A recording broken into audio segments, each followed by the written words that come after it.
है कि भाई तुम्हारा गीता भी पढ़ाया जाना चाहिए, तो जैसे मुसलमानों का मकतब है, मदरसा है, वैसे भी तुम अपने अपने पाठशाले कायम करो। बहरकैफ उन्होंने फैसला ये दिया कि मदरसा बंद नहीं होना चाहिए, और अल्हम्दुलिल्लाह मदरसा अब आन बान शान के साथ चल रहे हैं। लेकिन मेरे भाइयों, पता है कि हाई कोर्ट में केस किसने किया था? पता है आपको? मैं वो बताना चाहता हूं। हाई कोर्ट में याचिका किसने दाखिल की थी मदरसा बंद करने के लिए? 5 याचिका दाखिल की गई थी। याचिका मतलब एप्लीकेशन, 5 एप्लीकेशन, 5 आदमी थे दाखिल करने वाले कि मदरसा बंद कर दीजिए। 5 लोग। उन 5 लोगों में से 4 लोग पता कौन थे? 4 आदमी मुसलमान थे। उनमें से एक मदरसे का नाजिम साहब था, मौलाना साहब। इस इस्लाम को नुकसान किसने पहुंचाया? मुसलमानों ने ज्यादा पहुंचाया। जैसे नवाब सिराजुद्दौला के साथ गद्दारी किसने की? मुसलमान ने की। टीपू सुल्तान के साथ गद्दारी किसने की? मुसलमानों ने की। इस इस्लाम को सबसे ज्यादा नुकसान मुसलमान ही पहुंचाते हैं। वक्फ बोर्ड की प्रॉपर्टी सबसे ज्यादा किसने बेची? मुसलमान ने बेची। आज जो मुकेश अंबानी है, मुकेश अंबानी की जो एंटेलिया 4,500 स्क्वायर फुट में बनी हुई है, वो जमीन पता किसकी है? वक्फ बोर्ड की है। बेचा किसने? किसी मुसलमान ने ही बेचा होगा। जाहिर सी बात है, वक्फ बोर्ड का जो चेयरमैन होगा वहां का, उसने बेचा होगा। अब बताइए, इसीलिए हमारा मजहब इस्लाम इतना अच्छा है कि इसको अपने लोगों ने गंदा कर दिया। अब बताइए, हाई कोर्ट में दरखास्त लेकर पहुंच गए कि मदरसा बंद करो। अरे अगर मदरसा नहीं होगा तो इस्लाम नहीं रहेगा भारत में। इसलिए कि मदरसे में शरीयत पढ़ाई जाती है, कुरान पढ़ाया जाता है, और मदरसा होगा तो आलिम होगा, आलिम होगा तो शरीयत की बात आप तक पहुंचाएगा। और जब मदरसा नहीं होगा तो कहां से आलिम बनेंगे? कहां से कुरान की तालीम होगी? कहां से हदीस का दर्स मिलेगा बच्चों को? इसीलिए मदरसा जरूरी है, मदरसा कंपलसरी है। मदरसा शरीयत और इस्लाम की हिफाजत के किले हैं, इनका बाकी रहना जरूरी है। अगर कोई मदरसों को मिटाता है, नहीं मिटा सकता, क्योंकि कुरान की तालीम होती है। कुरान अल्लाह की किताब है और अल्लाह इस कुरान की हिफाजत करता है। मुसलमानों, बस मैं इतनी बात कहूंगा कि हम मुसलमानों को सही होने की जरूरत है। आज जो गलती हम कर रहे हैं, जो गुनाह हम कर रहे हैं, इसका बहुत गलत असर पड़ता हमारी शरीयत पर। आज जितने भी मुसलमान नमाज नहीं पढ़ते हैं, सूद खाते हैं, बेईमानी करते हैं, झूठ बोलते हैं, जुआ खेलते हैं हमारे नौजवान। इन्नमल खम्रु शराब वल मैसुरु वल अंसाबु वल अज़लामु रिज्सुम मिन अमलि शैतान। इसमें जुआ भी है कि जो लोग बैठ जाते हैं ताश के पत्ते में जुआ खेलते हैं, शैतान का अमल है।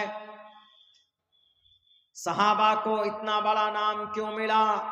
सहाबा को उलाइका हुमुल मुफलिहून क्यों कहा कि ये कामयाब होने वाले? उलाइका हुमुस सादिकून, ये लोग सबके सब सच्चे हैं। उलाइका हुमुल फाइजून, ये लोग कामयाबी के तरफ हैं। क्यों मिला ये लक़ब? क्योंकि वो जो बात अल्लाह के नबी की जुबान से निकली, शरीयत का जो पैगाम आया, फौरन उन्होंने उसको कबूल किया। इसीलिए उनका मकाम मर्तबा बुलंद हुआ। तो आज आप सहाबी नहीं बन सकते, अलग बात है, लेकिन आप उस जैसा आपका ईमान तो बन सकता है ना, उस जैसा अमल तो हम कर सकते हैं ना। सहाबी सहाबा बने इसी कुरान पर अमल करके, शरीयत पर अमल करके, जनाब मोहम्मद रसूलुल्लाह की हदीस पर अमल करके।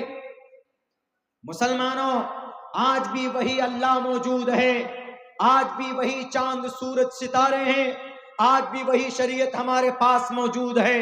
जरूरत इस बात की है कि मुसलमान उस पर अमल करे।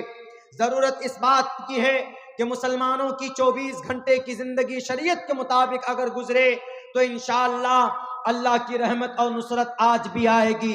सहाबा से ज्यादा मोहतरम हम नहीं हैं, लेकिन सहाबा को कितनी कठिन की जिंदगी गुजारनी पड़ी।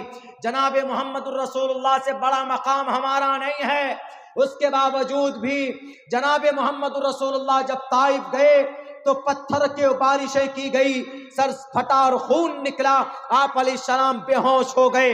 अरे जब नबी के साथ इतनी परेशानी हुई, जब वो परेशानी बर्दाश्त कर सकते हैं, इन्नमाल उसरि युसरा, परेशानी के बाद आसानी है, हम तो फिर भी आराम और सुकून से जिंदगी गुजार रहे हैं।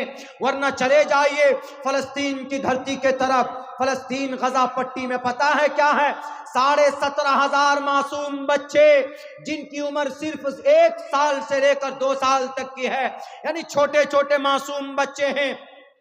17,500 सिर्फ बच्चे हैं जिनको चीथड़े, जिनके जिस्म के चीथड़े उड़ा दिए गए, जिनके जिस्म के टुकड़े किए गए, जिनका सर फोड़ दिया गया है।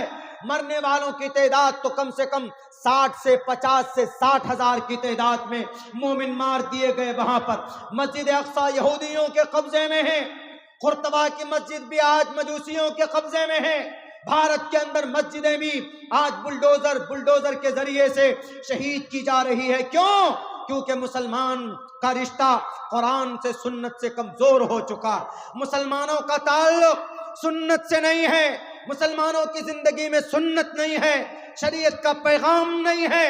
धड़ल्ले से मुसलमान शराब पीता है, धड़ल्ले से मुसलमान सूद खाता है, धड़ल्ले से मुसलमान जुआ खेलता है। तो फिर किस बात का मुसलमान? हमें नाम का मुसलमान रब को नहीं चाहिए। रब्बे जुल जलाल को नमाजी चाहिए, रब्बे जुल जलाल को ईमानदार चाहिए, रब्बे जुल जलाल को बेशराबी चाहिए, रब्बे जुल जलाल को सूद से दूर रहने वाला चाहिए। अगर कोई मुसलमान अल्लाह के लिए मेहनत करता है तो अल्लाह तबारक व तआला उसके कदमों को जमा देता। मेरे भाई आज जरूरत है, वरना कोई बचाने के लिए नहीं आएगा। गजा पट्टी के अंदर में वहां की ईंट से ईंट बजा दी गई, कोई नहीं आया।